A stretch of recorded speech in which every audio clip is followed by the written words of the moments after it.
సృష్టిలో ఏ ప్రాణిని చూసినా అందులో ఒక అందం ఉంటుంది. కానీ ఆ సృష్టికే అందాన్ని అర్థాన్ని ఇచ్చే శక్తి ఒకటి ఉంది. అదే స్త్రీ శక్తి. పసిబిడ్డగా పుట్టి కూతురై పెరిగి భర్తకు భార్యే, బిడ్డకు తల్లియే, ఇల్లాలుగా తల్లిగా ఇంటింట మహాభాగ్యాన్ని ఇస్తోంది. స్త్రీ లేకుంటే మానవ సృష్టే లేదు. కానీ నేటి సమాజం మహిళల విలువను మర్చిపోతోంది.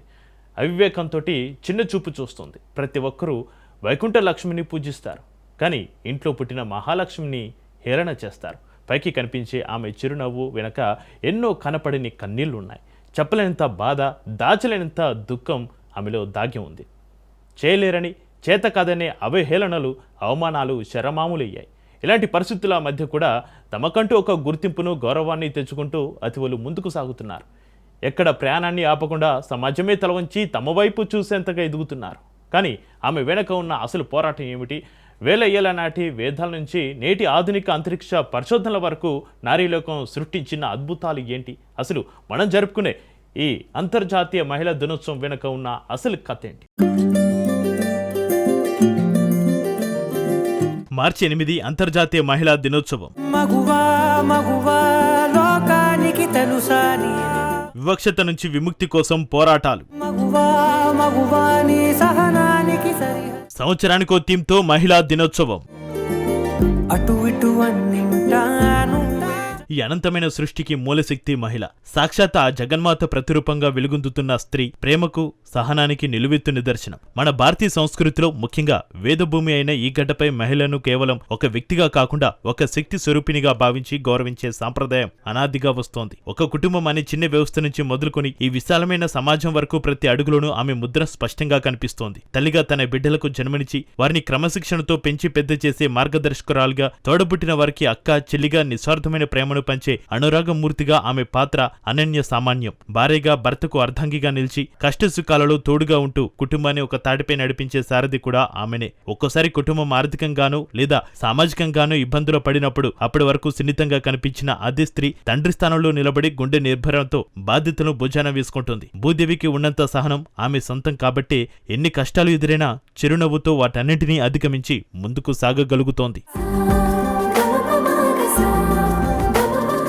హిందూ ధర్మశాస్త్రాల ప్రకారం స్త్రీని ముగ్గురు అమ్మల కలయికగా చూస్తాము. కార్యసాధనలో దుర్గమ్మ లాంటి ధైర్యం, విజ్ఞాన సముపార్జనలో సరస్వతీదేవి లాంటి పాండిత్యం, కష్టాల్లో ఉన్నవారిని ఆదుకోవడంలో మహాలక్ష్మి లాంటి కరుణను ప్రదర్శిస్తూ మహిళలు నేడు ప్రతి రంగంలోనూ తమదైన ప్రత్యేకతను చాటుకుంటున్నారు. మన పెద్దలు చెప్పినట్లుగా ఎక్కడైతే నారీమూర్తులు పూజించబడతారో, గౌరవించబడతారో అక్కడే దేవతలు కొలువే ఉంటారు. స్త్రీ గౌరవించబడే చోట శుభం, అభివృద్ధి మెండుగా ఉంటాయని దీని అర్థం. వేదకాలం నాటి చరిత్రను తిరిగిస్తే ఆనాడు మహిళలకు సమాజంలో అత్యున్నత స్థానం ఉండేది. ఇంటి నిర్వహణలోనే కాకుండా రాజ్య పాలనలో, శాస్త్ర చర్చల్లో కూడా వారు పురుషులతో సమానంగా పాల్గొనేవారు. గార్గి, మైత్రేయి వంటి విదుషీమణులు తమ మేధస్సుతో అప్పట్లోనే మేధావులను సైతం ఆశ్చర్యపరిచారు. పురాణ కాలంలో రాక్షస సంహారానికి అమ్మవారు రకరకాల అవతారాలు ఎత్తినట్లే నేటి ఆధునిక కాలంలో సమాజంలోని రుగ్మతలపై పోరాడుతూ మహిళలు అజేయమైన శక్తిగా అవతరిస్తున్నారు.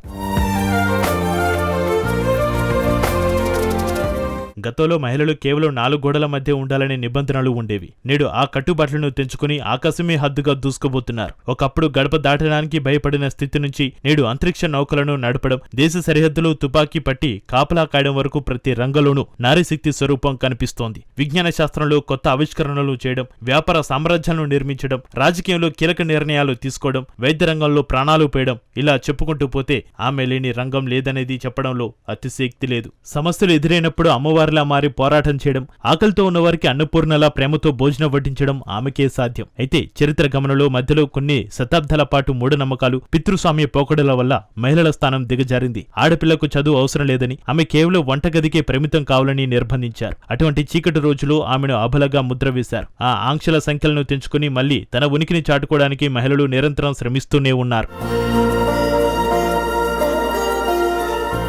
దురదృష్టవశాత్తు స్త్రీని దేవతగా ఆరాధించి ఈ దేశంలోనే ఆమెపై వేధింపులకు పాల్పడే రాక్షస ప్రవృత్తి గల వ్యక్తులు కూడా ఉన్నారు. పసిపాపగా ఉన్నప్పటి నుంచి ముసలి ప్రాయం వరకు మహిళలు అడుగడుగున భద్రత లేని పరిస్థితులను ఎదుర్కోవడం బాధాకరం. ఇల్లు, పనిచేసే చోటు, ప్రయాణాలు, ఇలా ఎక్కడ చూసినా ఏదో ఒక రూపంలో వేధింపులు కొనసాగుతూనే ఉన్నాయి. మహిళను గౌరవించకపోవడం అంటే సాక్షాత్తు ఆ ప్రకృతి మాతను అవమానించడమే అని ప్రతి ఒక్కరూ గుర్తుంచుకోవాలి. ఆమె సహనాన్ని పరీక్షించి కన్నెర చేస్తే ఆ ఆగ్రహానికి ప్రళయం తప్పదు. మహిళలు ఎదుర్కొంటున్న ఇటువంటి సామాజిక, ఆర్థిక ఇబ్బందుల నుంచి విముక్తి పొంది వారి హక్కుల కోసం గలమెత్తిన సందర్భాలను పురస్కరించుకుని అంతర్జాతీయ మహిళా దినోత్సవం ఆవిర్భవించింది. 1900 ప్రారంభంలో అమెరికాలో మహిళా కార్మికులు తమ పని గంటలు తగ్గించాలని, మెరుగైన వేతనాలు ఇవ్వాలని, అదేవిధంగా తమకు ఓటు హక్కు కల్పించాలని పెద్దెత్తున ఉద్యమించారు. ఆ పోరాట ఫలితంగానే 1910లో సోషలిస్టు పార్టీ నేషనల్ ఉమెన్స్ డేను ప్రకటించింది. క్రమంగా ఇది అంతర్జాతీయ స్థాయికి చేరుకుని 1975లో ఐక్యరాజ్య సమితి దీనిని అధికారికంగా గుర్తించింది. అప్పటి నుంచి ప్రతి సంవత్సరం మార్చి 8వ తేదీని ప్రపంచవ్యాప్తంగా ఘనంగా జరుపుకుంటున్నాము.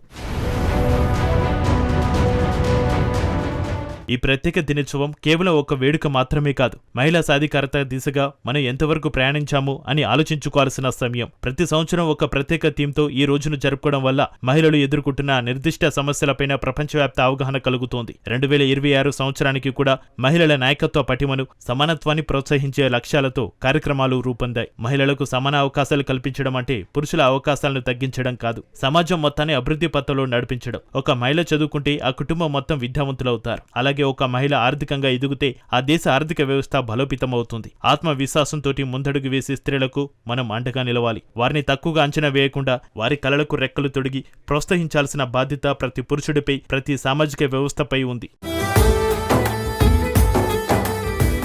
మొత్తంగా చెప్పాలంటే ప్రతి ఇంట్లోనూ ఒక శక్తి స్వరూపిణి ఉంది. ఆమె పంచుతున్న ప్రేమకు, చేస్తున్న త్యాగానికి మనం ఇచ్చే నిజమైన గౌరవం కేవలం ఏడాదికి ఒకసారి శుభాకాంక్షలు చెప్పడం మాత్రమే కాదు, ఆమెకి రక్షణ కల్పించడం, ఆమె నిర్ణయాలను గౌరవించడం, సమాన హక్కులను అందిస్తూ భయం లేని సమాజాన్ని నిర్మించడం మనందరి కర్తవ్యం. మహిళలు అన్ని రంగాల్లో స్వేచ్ఛగా, స్వతంత్రంగా ఎదిగినప్పుడే నవ సమాజ నిర్మాణం సాధ్యమవుతుంది. సమానత్వంతో కూడిన ప్రపంచం కోసం మనమందరం చేయి కలిపి కృషి చేద్దాం. నారీ లోకానికి భరోసా ఇస్తూ వారి ఎదుగుదలలో భాగస్వాములమవుదాం. ఇదే మనం ఈ అంతర్జాతీయ మహిళా దినోత్సవం సందర్భంగా తీసుకోదగ్గ గొప్ప సంకల్పం.